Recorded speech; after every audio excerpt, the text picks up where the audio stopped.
It was a Friday night in late October, one of those cold, still nights when the air outside feels heavier than it should. My best friend Ryan was staying over at my place while my parents were away for the weekend. They'd gone to visit my aunt upstate and left us with pizza, soda, and what they called a little freedom. Ryan and I were 16, which meant we were old enough to think we didn't get scared anymore. But that night, that house, it proved us wrong. We'd been watching some horror movies in the living room, and after the second one ended, Ryan tossed a pillow at me and said, "Hide and seek, old school. Lights off." I laughed at first. The idea was stupid, but that's how it always starts. We turned off all the lights except for one lamp in the hallway. The shadows looked thicker right away, like they had weight. "Okay," Ryan said, covering his eyes. "Count to 30. No cheating." I crept through the house as quietly as I could, trying not to laugh. Every board creaked under my socks. I thought about hiding in the laundry room, but it smelled faintly of bleach. Then I noticed the guest bedroom door, half open, dark inside, and slipped in there. The air was cold in that room. I ducked under the bed, pressing myself flat against the wooden floor. Dust brushed against my cheek. From that angle, I could see the slit of light under the door and the faint shapes of furniture. My heart was pounding, but that was part of the fun. At first, I only heard Ryan counting in the distance.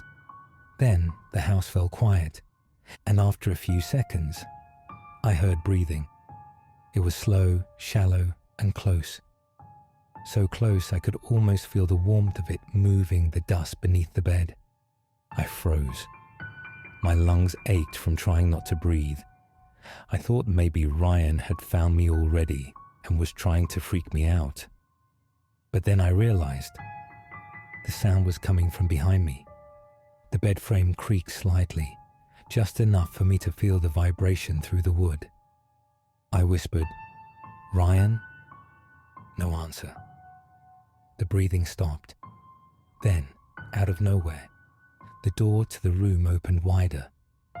A narrow beam of light spilled across the carpet. I saw 2 feet step inside, Ryan's sneakers.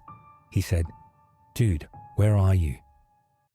I almost shouted back in relief, but before I could, the breathing behind me started again. Louder, faster, closer.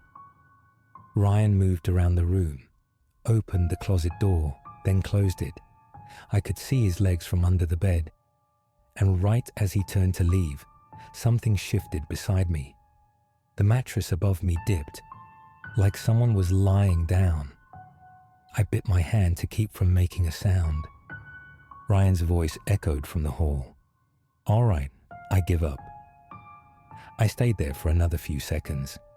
Then I slowly crawled out from under the bed, my chest tight, the air around me thick with that same cold. The bed was empty, but the blanket was folded in half, like someone had just been there. We laughed it off at first when I told him what I'd heard. Ryan thought I was messing with him. "Man, you've been watching too many movies," he said, flipping the hallway light back on. But the second he did, the bulb flickered once, twice, then went out completely. The entire house went dark. Ryan groaned, thinking the fuse had blown, but even then, I could tell it wasn't that simple. There was a rhythm to the flicker, a pause, then another flash, like someone flipping the switch on and off. And the sound came back, that low, uneven breathing. Only this time, we both heard it. "Who's there?" Ryan shouted, his voice shaking just enough to notice. No answer. We heard movement, slow footsteps from the basement below us. Ryan grabbed the flashlight from the drawer near the kitchen. When he turned it on, the beam was weak, almost yellow, but it was enough to see the basement door hanging open. Neither of us had touched it. The air leaking out from the doorway smelled damp, like wet wood and old concrete. "I locked that," I whispered. "I know," he said. We stepped toward it together, our footsteps echoing in sync. The flashlight beam jittered with every tremor in Ryan's hand. When we reached the stairs, we both hesitated. Then, from the dark below, came a whisper. It sounded like a word, just one. "Stay." Ryan dropped the flashlight. It clattered down the steps, spinning, sending flashes of light across the basement walls. For half a second, the light caught something, a shape, standing just at the edge of where the light died. It wasn't clear. It wasn't even moving. But I swear it was facing us. We slammed the door and ran to the living room. Ryan locked it, then locked the back door, then the front. He was shaking, mumbling that it had to be a prank, that someone had broken in while we were playing. I called my parents first, but they didn't pick up. Then I called 911. While I was on the phone, Ryan pointed at the window. "Look," he whispered. The glass was fogged from the inside, like someone had pressed their face against it and exhaled. Then, clear as day, a handprint appeared in the condensation. I felt my stomach drop. The operator kept asking me for details, but I couldn't speak. When the police arrived, they searched the entire house. Nothing. Every door was locked, every window sealed. But one officer, an older guy with grey hair, found something upstairs. He called us over to the guest room, the same one I'd hidden in. He pointed to the ceiling. There was a square attic hatch, and next to it, smeared across the white paint, were dirty fingerprints. They pushed the hatch open. A wave of cold air spilled down, carrying that same damp smell from the basement. When they climbed up, the flashlight caught footprints in the insulation dust.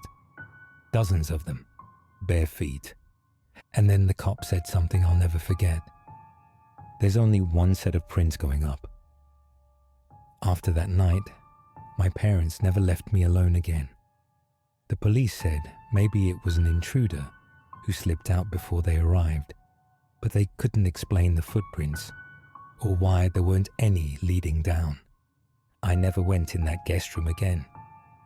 But sometimes, late at night, I hear the ceiling creak above my bed, slow, steady, like someone crawling.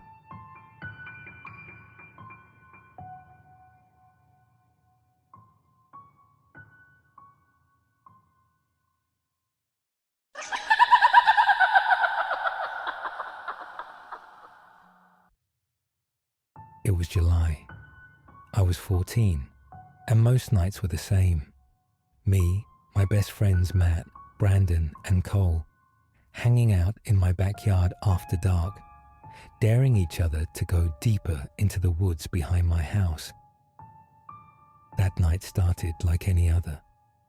We'd finished dinner at my place and were sitting on the old picnic table, arguing about who cheated in last week's game of manhunt. The air was thick, the kind that carries sound in a weird, muffled way. You could hear frogs from the creek and the hum of power lines above the yard. Matt stood up, clapping his hands. "All right, one last game before we crash. You're all too scared to admit I always win." He wasn't wrong. He was fast, and the yard was his home turf. We divided up the teams. Brandon and I would hide. Matt and Cole would seek, same as always. The rules were simple. One person counts to 30 by the porch light. Everyone else hides anywhere within the yard, the woods, or the shed area. No flashlights. We were about to start when we heard footsteps on the gravel driveway. All four of us turned. There was a boy standing there, maybe 12, pale, with dark hair that stuck to his forehead like he'd been running. He wore an oversized hoodie, even though it was 80 degrees. He gave a quick wave. "Hey, you guys playing manhunt?" Matt glanced at me, then back at him. "Yeah.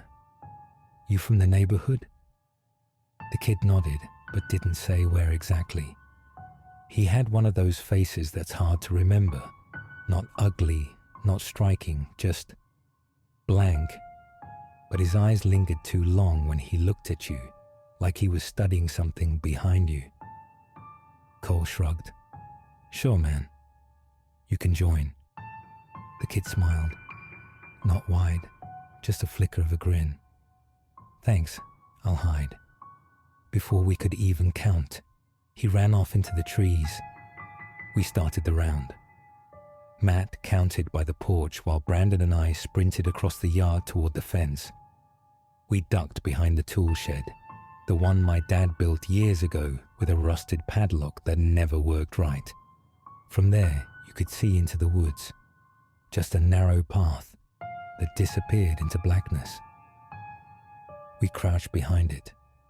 Then, a small voice whispered from the other side of the shed, "You picked a bad spot." I froze. Brandon turned, shining his phone light low, careful not to draw attention. The beam caught the pale outline of the new kid's face, peeking around the corner. "Jesus, dude," Brandon whispered. "You trying to give me a heart attack?" The boy smiled again. That same quiet smile. "They'll find you fast here." He pointed toward the open yard. His fingernails were dirty, like he'd been digging in the dirt. Before we could respond, he slipped away into the trees again. Brandon and I stayed quiet for a while. Then we heard footsteps, fast, crunching through the grass. Matt's voice called out, "Got you, Brandon." Brandon stepped out, laughing. I stayed hidden, crouched low, watching. Matt ran back toward the porch to restart the count. Brandon followed. That's when I noticed something in the dirt beside me. A small scrap of paper half buried near the shed wall. I pulled it out. It was a Polaroid photo. In the picture, there were 4 kids, us, standing in the yard. Same clothes, same night. The picture was taken from deep in the woods, like someone had been watching from behind the trees. I felt my stomach twist. I ran back to the others and showed them the photo. Matt thought it was a joke. "You planted this, didn't you?" I swear I didn't. Cole snatched it and looked closer. Who even has a Polaroid camera anymore? The boy in the hoodie appeared again, standing just at the edge of the woods. His head was tilted slightly, like he was listening to something only he could hear. Matt called out, "Hey, did you take this?" The kid didn't answer. He turned and walked deeper into the trees. Brandon jogged a few steps after him, but stopped when he saw how dark it was past the first few trees. "Forget it," he said. "He's weird." We decided to call it a night. Everyone left around midnight. When I went inside, my mom was already asleep. I locked the back door and turned off the porch light. But before going to bed, I looked out my window one last time. The shed sat in its usual shadow, half covered in ivy, but something about it looked off. The door was open a few inches. I could have sworn I'd closed it earlier. I went outside barefoot, the grass cold under my feet. When I got close enough, I saw another Polaroid tucked under the edge of the shed door, just like before. This one was darker, grainy, the same angle from the woods, except now it showed only 3 of us standing in the yard. The 4th, the quiet boy, wasn't there. The next morning, I asked my mom about the kid. I described him, said maybe he was new in the neighborhood. She said no new families had moved in recently. When I told the guys, they all swore they didn't know him either. Cole even checked with his older brother, who hung out with kids from other blocks. Nothing. We all started to wonder if he'd been watching us for a while.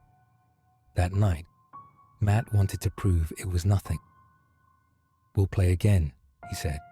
"If he shows up, we'll just ask him straight up who he is." I didn't want to, but I didn't want to look scared either. So we met again, just after sundown. The air was still. No crickets, no wind. Even the trees felt like they were holding their breath. Matt started counting. Brandon and I ran toward the same area behind the shed. Cole took off toward the fence. We waited and waited. No sound of footsteps. Nothing. Then we heard the sound of someone breathing. Steady, low, coming from the trees. Brandon whispered, "You hear that?" I nodded. Something shifted behind the shed. A soft scrape against the wall. We backed away, scanning the shadows. Then Brandon's phone vibrated in his pocket. He looked down. Unknown number. One new image message. He opened it. It was a photo. The same Polaroid image from last night, but zoomed in. The reflection of someone in the shed window. Tall, with pale skin, and those same dark eyes. But the thing that froze me, really froze me, was that it wasn't a boy anymore. The face looked older. We ran back to the porch where Matt was waiting. He said he hadn't seen anyone. Cole hadn't either. We decided to search the woods. As we were searching, Cole stopped. "Guys," he said quietly. He pointed at the base of one tree. A Polaroid photo was pinned there with a rusted nail. In the picture, the shed, and a tall figure standing beside it, turned halfway toward the camera, just enough that you could see its face. It wasn't smiling this time. We went straight home after that. A few days later, my dad noticed the shed door broken open. He thought it was raccoons, but when he went to fix it, he found the inside floor covered in Polaroid scraps, torn, damp, all showing the same thing. My backyard from different angles. In one, I could see my bedroom window. In another, the porch light. And in one photo, right in the middle, the four of us again. Taken from the exact same spot in the woods, days apart. My dad burned them. It's been years since then. We don't talk about it anymore. Brandon moved out of state. Cole enlisted. Matt, well, he still lives nearby, but he doesn't go out after dark. I still have one photo though. The first one. I kept it hidden at the back of my desk drawer. Sometimes I take it out and look at it again, even though I know I shouldn't. It started to fade now. The colors yellowed, the edges curling. But when I looked last week, something about it had changed. There's a fifth shape in the background, standing just behind us in the tree line. And this time, it's closer.